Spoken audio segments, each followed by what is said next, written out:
you could just imagine that I've got this. This is another very niche cartoon reference. We've moved on from Leisms, I feel, in this series, and we're just going for niche references that only a small percentage of our listeners are likely to understand. Welcome to How to Take the Lead, the podcast where we challenge the myths and stereotypes of what it means to be a leader today and help you to succeed in post without compromise. I'm Lee Griffith. And I'm Carrie-Anne Wade, and together we will be your guides, questioning everything we've ever learnt about leadership, sharing our experiences along the way, and inspiring you to make a real impact in your role. Visit howtotakethelead.com for show notes, past episodes, and to join our community. Enjoy this episode. Hello everybody, and welcome to this next episode of How to Take the Lead. I am Carrie-Anne, for those of you who might not be regular listeners, and I'm here with the lovely Lee. I don't know if you want to say hello. Hello. Before we get into the... I've been watching loads of University Challenge, and I felt a bit like... Were you practicing your University Challenge moment with the wave? So if you're watching over on YouTube, you will have got Lee's, how Lee's going to say hi when she appears on University Challenge at some point. Brilliant. I love it. Before we get into the bones of the episode, I'll do a little bit of housekeeping, if that's okay with you, Lee. Just to say that we are on your favourite podcast platform.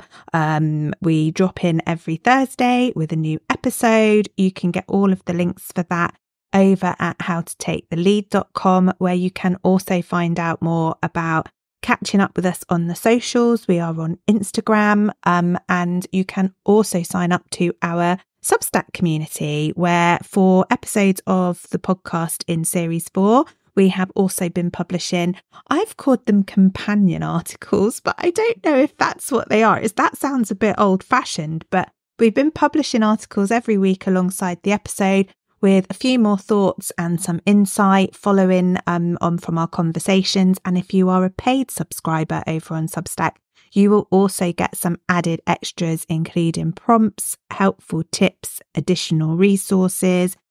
So if you are into How to Take the Lead, go on over to the website and check all of that out and engage with us. Is there anything else I need to say about how people can generally get in touch with us or follow along with the action? Oh, and we're on YouTube. We're on YouTube. I mentioned it early doors, but yes, we're also on YouTube. If hearing our dulcet tones is not enough for you, you can also watch us as you go over on YouTube. So I think that's everything. That's all the places we're at as How to Take the Lead. So I will, well, first of all, I should ask you how you are. I normally do, and I haven't, Lee. I'm just literally straight down to business. How are you? Thank you, ma'am. Yeah. I'm all right, actually. I've had a busy day. I just not long got off a meeting, and I ran out to use ablutions and go and get myself a fresh cuppa before I hopped onto this call for you. And I looked in the mirror and thought, oh, it's ghastly to go on television like this. And then I thought, what would Carrie-Anne do? Carrie-Anne would put on a lipstick. So I've put on a lipstick, and it's elevated me. It's elevated you, and it goes lovely with that top, I have to say. That wasn't my design. I literally just put my hand in, and it could have been like some vampy purple. I don't know. I've just gone with it. Whatever came out, it was potluck on the lipstick front. Well, I'm glad you're feeling elevated. I'm glad you've had a busy day. My day's been a bit more chilled, actually. I've been having a sort of catch-up day, which has been nice. And it's very rare, in the day job at least, that I don't have a day full of meetings, but I didn't today. So I've just been catching up on my admin, booking in some of the meetings that I need to have over the next few weeks. I'm feeling quite on top of things, which is very nice. Don't advertise that you've got a clear diary though, because people will not allow that to happen again. Absolutely. And also it was a good reminder for me to put my time blocking in for the chunks of time where I'm like, right, this is a time I'm doing a project. Yeah. This is my admin time. Just so anybody looking just sees them all greyed out and they can't sneak in a meeting that I don't want to have. So yes, taking some of our own advice about managing my time.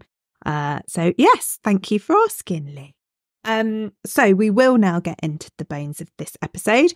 And we are going to talk about disruptive leadership today, if that's all right with you. It shouldn't be a surprise because obviously some listeners may not think this, but we do prep for these conversations a little bit so that we're all, we're both talking about the same topic. So today's topic is disruptive leadership. And I was just going to set the scene a little bit about what we mean when we're having the conversation about being a disruptive leader, because we do mean it in the main in a more positive sense. So we're not talking about people being disruptive to be difficult and awkward and making trouble. Troublemaker's a good description. We are talking about disruptive leadership in that positive sense. So it might be about, it will be about challenging the status quo, because that's what we're about here at How to Take the Lead. But it's about maybe those leaders who are willing to try new things, put themselves out there, but all in the hope of making progress and improvement to do the right thing. So that's the kind of context in which we're talking about disruptive leadership today. And I thought maybe to start us off, Lee, I would ask you, how might you describe a disruptive leader? So what sort of traits or characteristics do you think disruptive leaders have, just to kind of get us in that headspace? So I think the first thing is, disruptive doesn't mean troublesome, because I think some people might perceive you as that, and maybe we'll get into that later, because usually it means something to do with change, and people don't like change, so they might label you a troublemaker, but that isn't at the heart of what we are talking about today. For me, I think it boils down to someone who isn't willing to accept the status quo. So you see in organisations that mentality of, we've always done it like this. And I think a disruptor is someone who asks why, and they'll take a risk and want to take a step into the unknown. They'll be seeking to ask and answer a lot of questions that challenge the way things are done. I think they're really comfortable with change. And being apart from the crowd. They don't want to just have this sheep kind of mentality, and really comfortable with sitting with uncertainty, which can often happen in a disruptive space. And I think successful disruptors have a self-awareness, so they know when to push and when to back off. And I think we'll probably get into some of that a bit later in the conversation. Yeah, I love that. And when you were talking about, you said about being comfortable with change, one of the thoughts I'd had, I hadn't used the word comfortable, but I really like that actually. I'd kind of gone more of quite optimistic that change can happen if they're pushing or pulling at the right levers and, have got the right strategy to make that change. So I think they're not willing to accept that the way things are now, that's the way it has to be forever, if they can see that there's room for improvement. So absolutely agree with you. And in some of my own experience, I've found some of the disruptive leaders that I've worked with to actually be quite encouraging. And so as well as that challenge, they kind of challenge you in more of an encouraging way to kind of get you onto their same page with the thinking about change and making those improvements. And I've often found that disruptive leaders do have that clarity of vision and purpose into the longer term. And that's what probably drives their level of disruption and desire to want to make that change. I interviewed a chief exec for my other podcast. And it's all right. She is allowed to talk about it, everyone. We don't mind. It's, what did you call it? The cousin of? I can't remember what you called it. The cousin of How to Take the Lead. But he said something and in my mind was describing a disruptor behaviour, and he said he wasn't interested in best practice, he was focused on next practice. And I really loved that framing, because it's helping you to focus on the need to improve and move forwards, and obviously not falling behind or maintaining the status quo. I love that. And I've listened to that episode, and that was one of my big takeaways actually, Lee, around that next practice rather than best. Because I think there's a connotation with best practice that if you're achieving it, then you can just stop because you're achieving that best practice. But actually it's about that drive, isn't it, to continually improve and push things forward. So it's a good episode, Lee. Thank you. Enjoyed that one. I'm glad you boosted my listener figures. There'll be a link in the show notes, I'm sure. So I think that's helpful in terms of setting the scene about maybe the type of person and type of leader that we're talking about in this space of disruption. But I wondered if we could explore a bit more now what might be the benefits of disruptive leadership, because we've talked about it not being around troublemaking, not being about just being disruptive for disruption's sake. So what are the benefits of having a disruptive leader or disruptive leadership style in your organisation? I think for me, it's at the heart of it, it's about bringing innovation and new thinking and new ideas into an organisation. And when you do that, you're bringing an energy and an excitement to both the team and the organisation. So then you start to look at those ripple effects. So you have that, it makes you a place where other people want to work. You become an attractive organisation. You become known reputationally as something that does, somewhere that does things differently, and people want to work with you. And I think it helps breed a general improvement, whether it's performance, whether it's morale, whether it's reputation. And I think if we look at it from an end user perspective, even if we look at ourselves and how we operate as human beings, assuming we all are human beings, or as consumers, tick the box, I am not a robot. we want more all the time. We want things to be innovative. We expect more from the organisations that we work with. We want to see improvements in the services that we use. And this is only ever going to come about through leaders who are themselves or are of others encouraging some form of disruption. Yeah, absolutely. It's that willingness for yourself, but also that ability to encourage and empower others, isn't it? To get into that space where people are thinking and doing in terms of innovation, transformation. And for me, it's about that journey of like progress. So we just talked about it in the last answer to the question, which was around like moving forwards, always pushing rather than accepting things have to be the way they've always been. So yeah, I don't disagree with anything you've said there. And I think the bit for me as a leader is actually thinking about the fact that it does bring results. So actually there are results that come for your organisation, your teams, like you say, it might be your customers, your stakeholders, from having a level of disruption in your organisation. And it's about that openness to that, I think, for me. I think it's hard to achieve some of those benefits if there isn't that open approach and encouragement for that disruption to happen. Yeah. And so I guess on the flip side of the benefits, we should talk about it. And you've already mentioned there is a perception sometimes perhaps that being a disruptive leader means that you are a troublemaker or someone who is on purpose trying to poke the bear, maybe, as it were. But are there any disadvantages in your view, Lee, to disruptive leadership? Or are there any disbenefits to disruptive leaders? Yeah, I mean, I think it depends on the type of disruption that you're causing. We've probably all worked with people who themselves might think they are being disruptors, but actually they're the troublemaker, and what they do is cause chaos and harm. But they do it in their view, they believe their why is to be disruptive and shake things up. But actually it can have a real negative impact on culture if they're not doing disruption in the right way. I think there's issues of pace.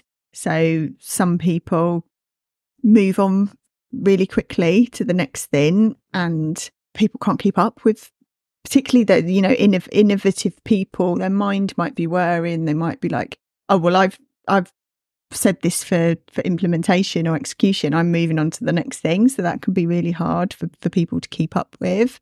And I think also so it's not just the type of disruption, but it's how you disrupt. So the tact and approach that you take to take people with you on that journey. So you're going to have people who perhaps, as we said right at the start, don't see the need for change. We've always done it like this. And actually you could offend them if you don't make the case for change in the right way. They might think, oh, do you think I'm out of touch or out of date? And they might double down on their own behaviours and thinking. But also, if you're a disruptor, you're from a personality trait point of view, you're likely to be really happy and comfortable with challenging things. You'll probably have a confidence in your decision making and the way that you execute things. You may be happy with confronting issues because that's how you kind of get the grit and get stuff moving on. But the kind of other side of that is that might come across as intimidating. It might come across as adversarial with people. And so, yeah, that way that you approach disruption is really important. I think that what's the guy's name? Facebook guy. Mark Zuckerberg. That's it. He said something around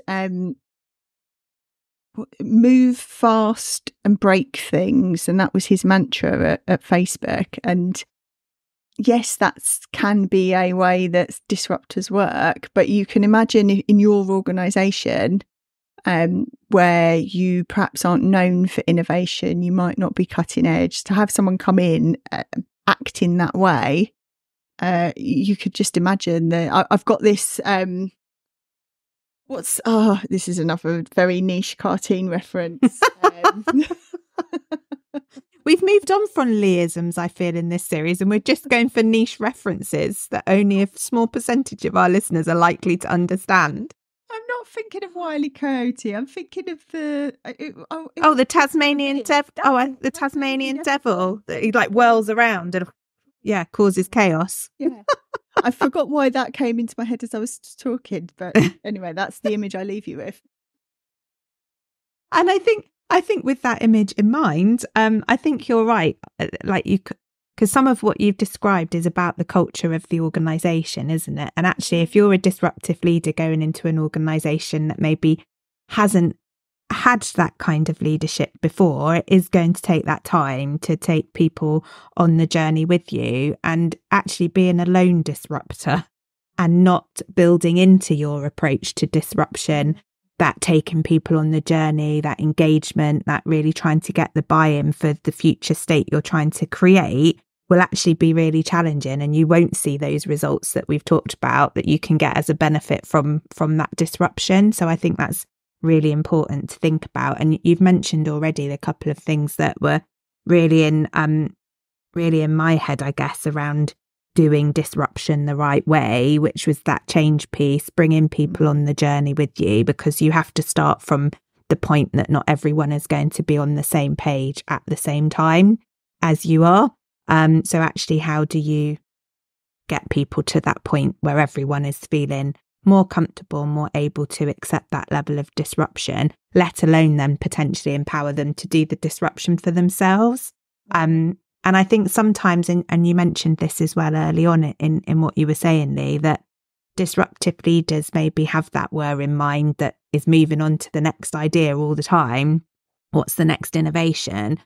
And sometimes, in my experience, disruptive leaders don't leave things long enough to embed them or to see the results to enable them to assess what the next step should be, because they've already moved like 10 steps ahead onto another idea. And I think sometimes that can feel a little bit dangerous, because you're not doing that assessment and evaluation piece to go, actually, is the innovation or transformation or change I've put in place doing what I intended it to do?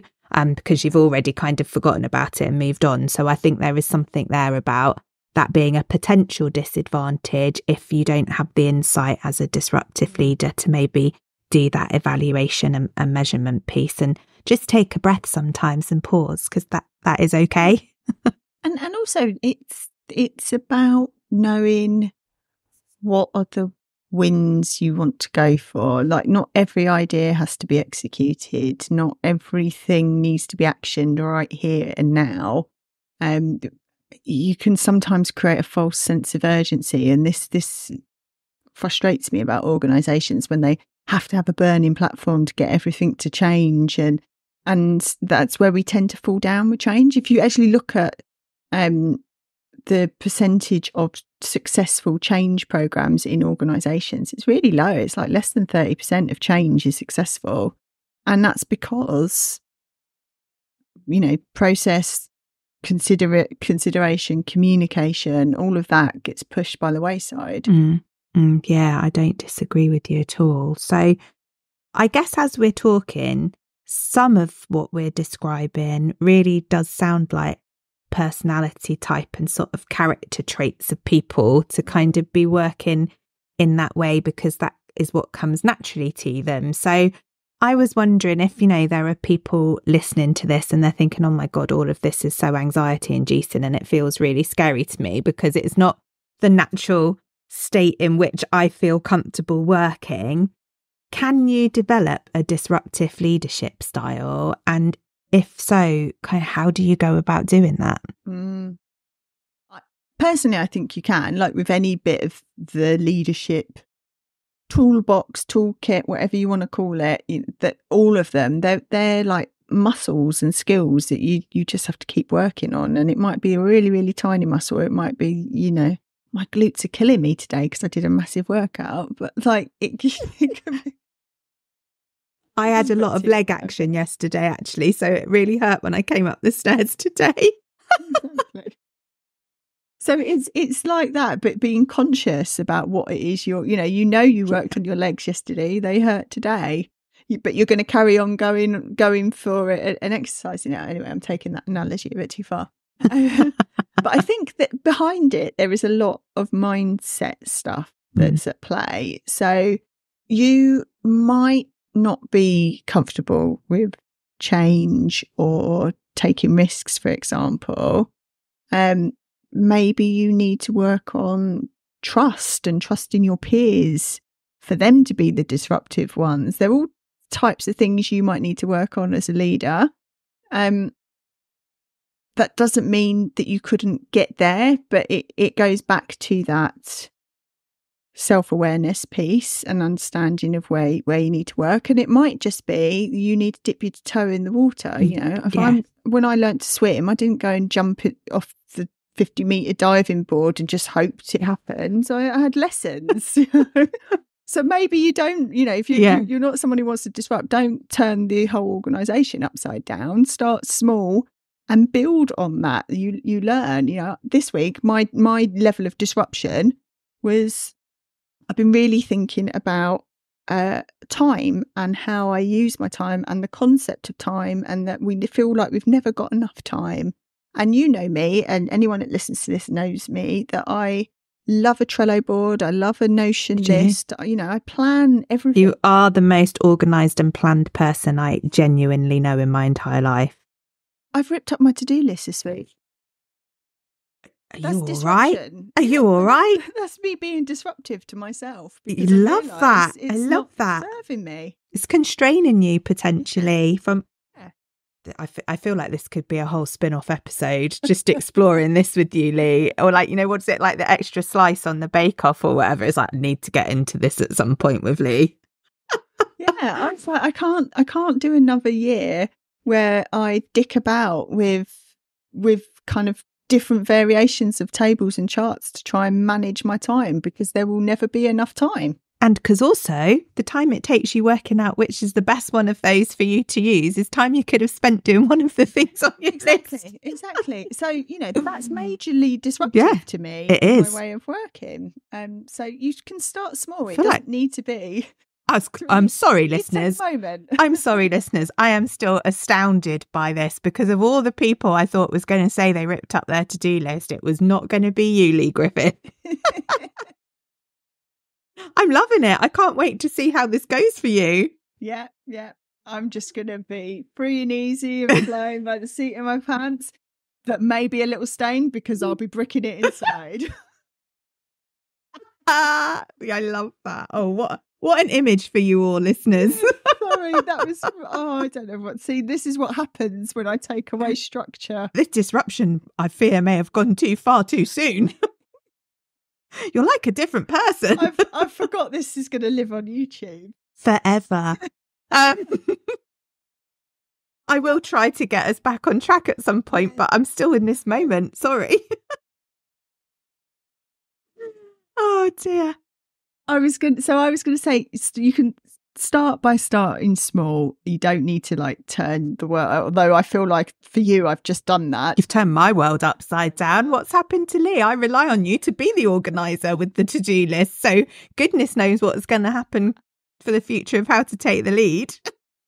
I don't know, I've still got like a semi. Okay, we're not going to go one step at a time, as you said. That's your point. Come on. There's a lot of pant references going on today. I do not know what is happening, but anyhow, moving on from the pants.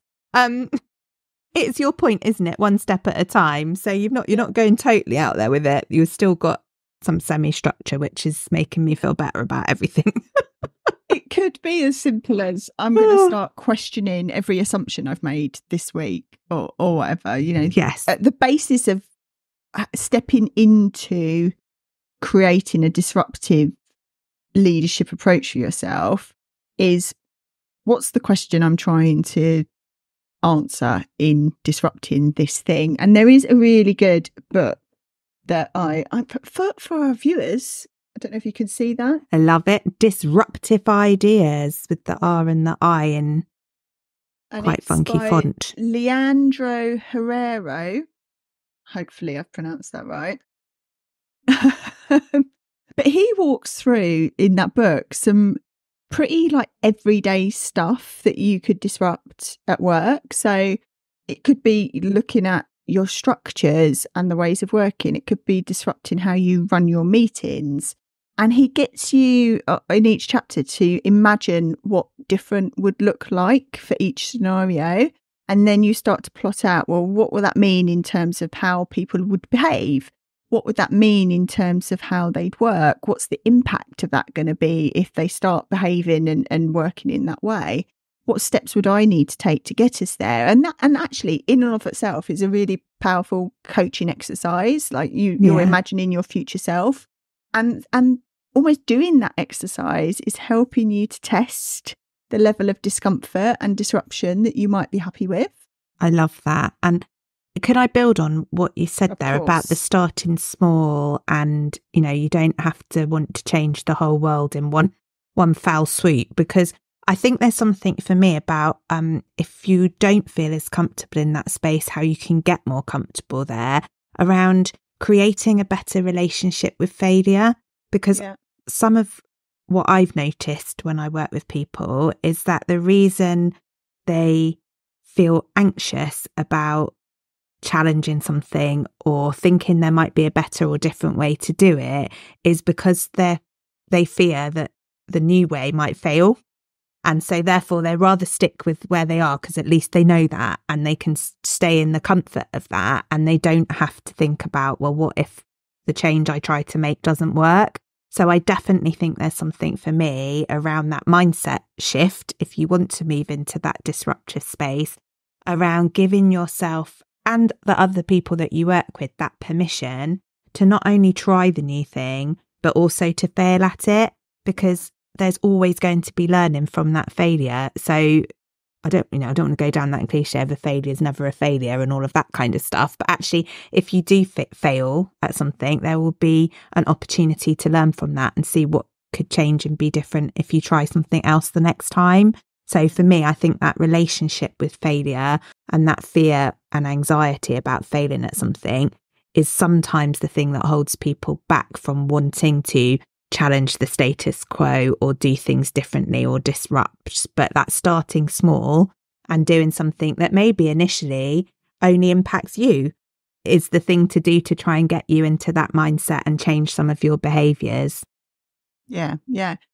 Failure is almost like one of those, or fear of, or trying to create a scenario where you never fail. Mm-hmm. It's a falsehood. Like I'm always striving for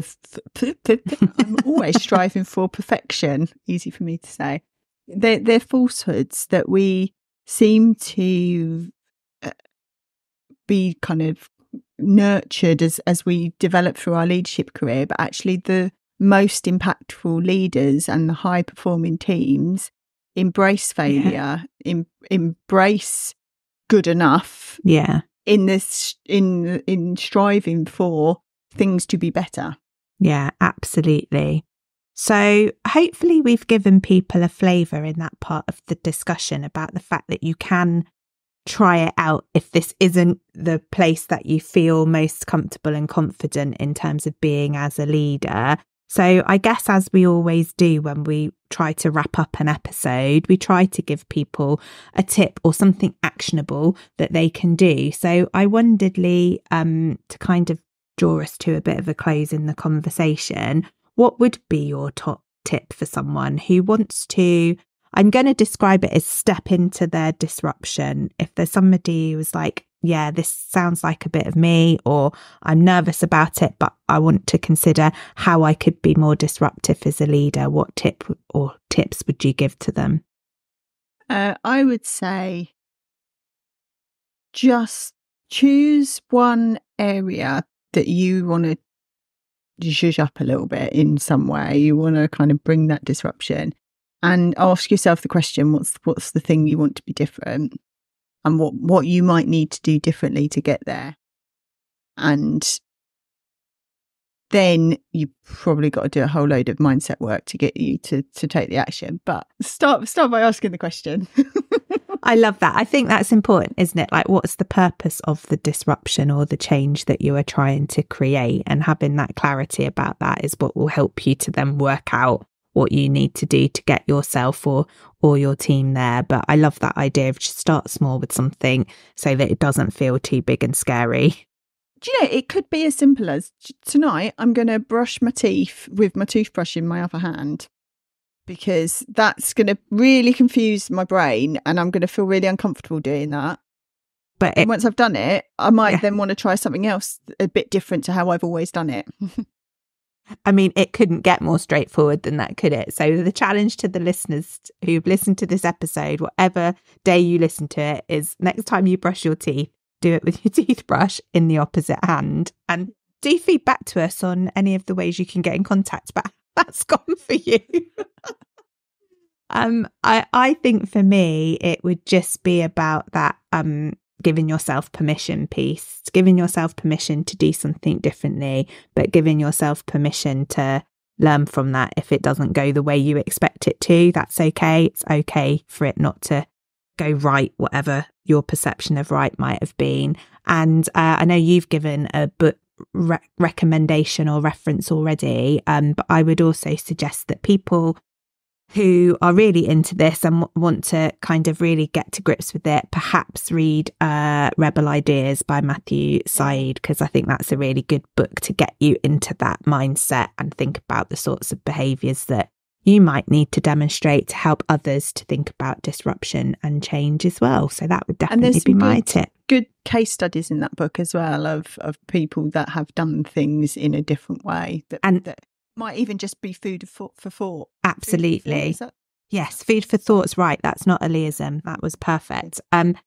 Yeah, absolutely. And those case studies will help bring it to life in terms of something tangible that, again, like you say, might give you an idea about what you could do differently to try this style of leadership out. So yeah, that was where I wanted to get to in the conversation. Some top tips for our leaders. So thank you very much for providing some insight and advice for people listening. I would be really keen to hear about listeners' experiences around this in terms of either being the disruptor or potentially being on the other end of being disrupted and what that's felt like for them. So do leave us comments, catch up with us on the socials, drop us an email, or the links are on howtotakethelead.com. Until next time, where we have another exciting leadership conversation. Thanks for listening. Don't forget to hit follow to make sure you get the next episode. And if today's discussion resonated, please leave a review on Apple Podcasts. We also have our Substack community where you can get behind the scenes info, ask us anything sessions, and build your network with like-minded leaders. Visit howtotakethelead.substack.com to find out more. And if you want to work with us to challenge and change leadership in your organisation, get in touch by dropping us an email, howtotakethelead@gmail.com, or DM us on the socials. Until next week, Get out there and take the lead.